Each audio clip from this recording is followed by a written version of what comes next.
YouTube, what is up? It is time for stage 2 already. It starts in under 3 days, kicking off with Pacific. And there's something that we need to talk about. Something that got leaked, at least I think leaked, or at least spoken about in the Navi podcast. Let's listen to him. To prepare.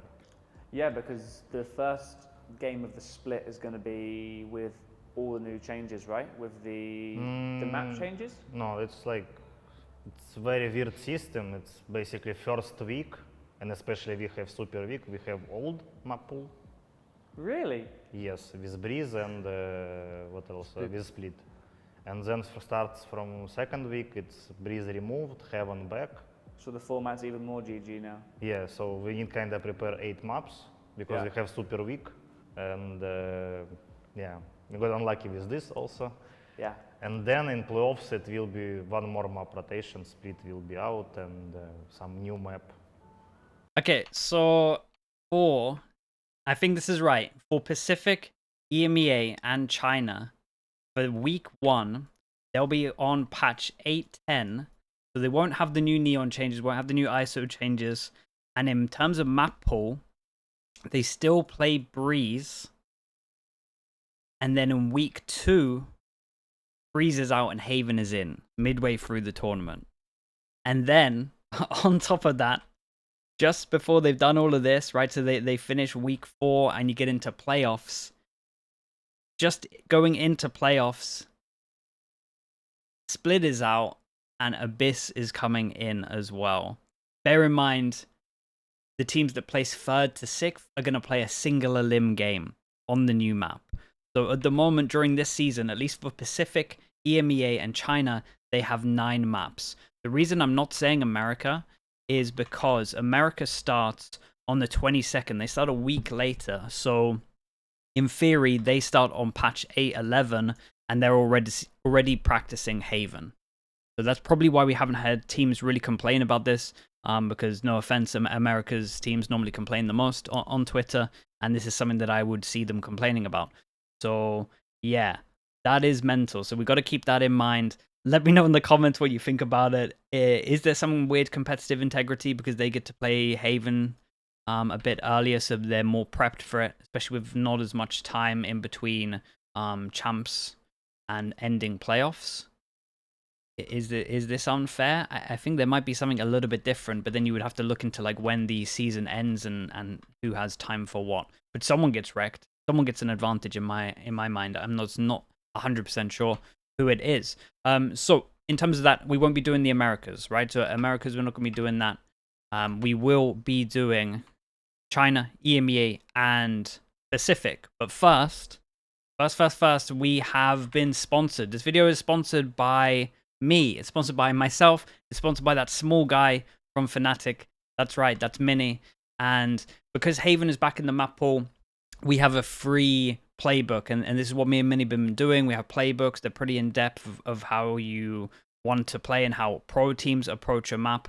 And this is essentially one of our free playbooks, just so you can kind of see what we're doing. It's Haven. Haven's now back in the map pool. So yeah, if you want to check out what we're doing, we just released 100 Thieves on Bind and how they like to play Bind. And then we just have links to VODs, like POVs, so you can see exactly what you have to be doing. So it works at like a really low level for teaching people. This is essentially like how I used to go about creating strat books for Liquid back in the day, and everyone would just have a link of just what to do in the strat, and then they just knew what to do.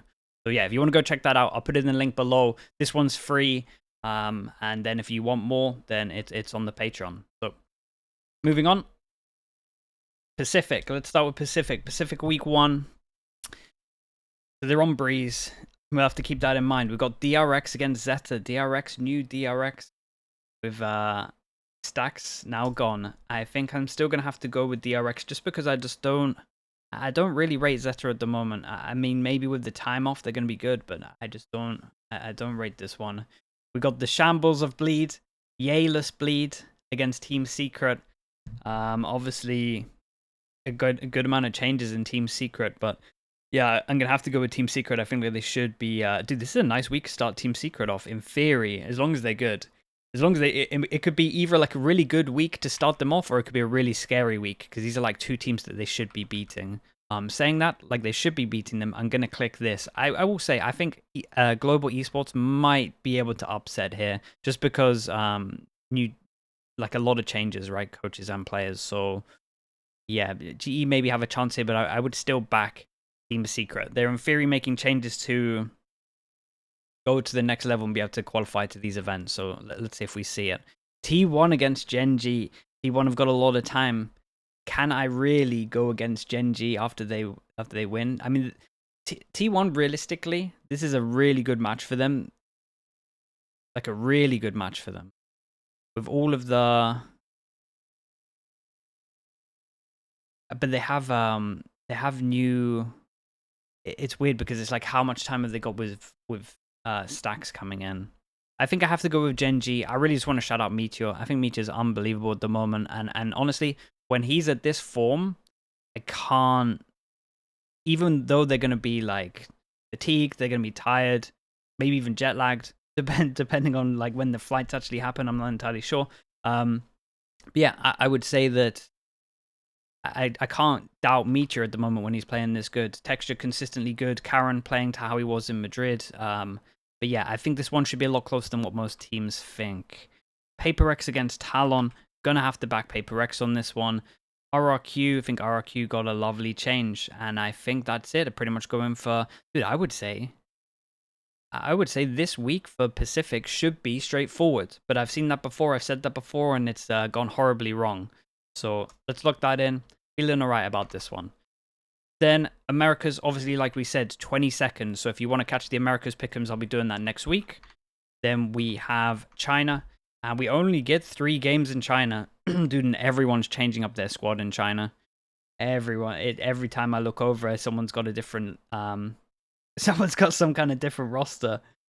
Okay, but I think it should be that... Billy changed to player yesterday as well. Okay, we'll go for...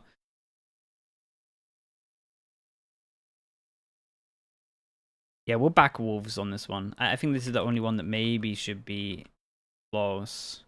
But again, it's been a long time of prep, so upsets, they can potentially happen. But yeah, we'll go for Titan, All Gamers, and Wolves on this one.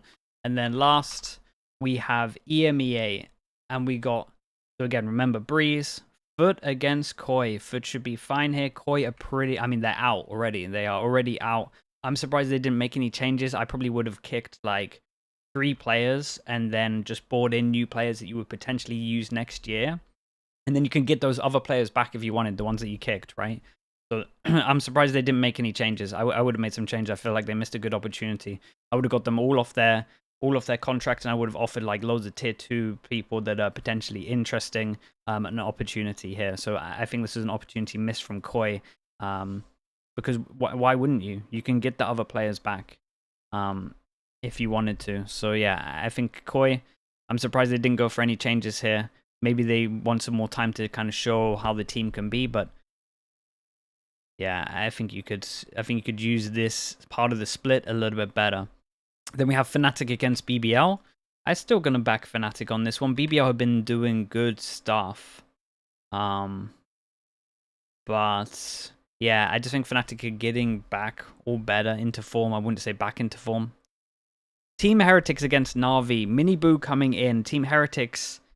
Dude, Na'Vi should be winning this. Like, honestly, Na'Vi should be winning this. Just purely because of the fact that no practice with Miniboo. There's so much footage for Na'Vi to watch. They should be super prepped for this one in terms of Na'Vi. And they can like kind of look at the new stuff that Heretics are doing. So I'll go for Na'Vi on that one. I wouldn't be surprised, obviously, if Heretics win this. But Na'Vi, in my opinion, second best team in EMEA from what I've seen before. Or at least second or third. It's like a weird one between these 3 at the moment. But I would say that I would have preferred maybe them to go to Shanghai over over nearly all of the EMEA teams, because I just think Na'Vi have been looking good. So I'm going to keep with what I saw in Split 1. Team Liquid against Vitality. Vitality got rid of their coach. And then dude, this was nuts from Vitality. Vitality got rid of their coach. And then 2 weeks later, I saw a stream about Safe saying that he was tempted to retire. So on the back of that, that gives me giant warning signs. I'm going to go with Liquid. I know people are going to say I'm biased in the chat, but that's big question marks for me. Like kicking a coach and then a player saying that he wants to retire. That pretty much feels like what happened when I was at Liquid. I left, and then I think Yampy was talking about CS. Like that doesn't give me much hope. Gentlemates against Giants. Gentlemates going with a 6-man roster. I am going to vote that they lose every single game. I hate 6-person rosters. I have a lot of faith in existence. 6-person rosters too much. I think it's madness. But I will say, I think I saw something where it was like a slow transition.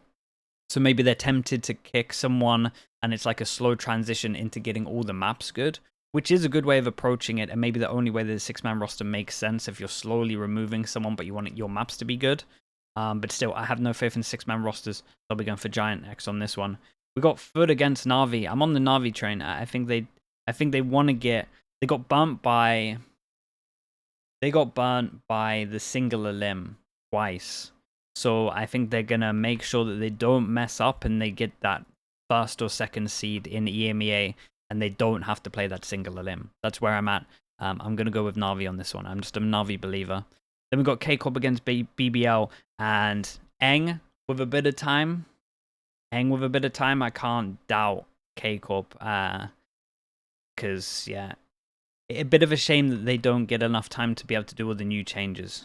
So, in terms of like the map change of Haven, and obviously the new patch 8.11 with the changes. Okay, so I'm going to keep it as that. Let me know in the comments what you think about the map pool. That is the one that I want to speak about. The map pool, maybe the patch. Who do you think it favors long term? Does it even matter? Am I overthinking it? And what Pickems do you think I got wrong? Let me know in the comments. Thank you so much for all the subs, and I'll see you on the next video.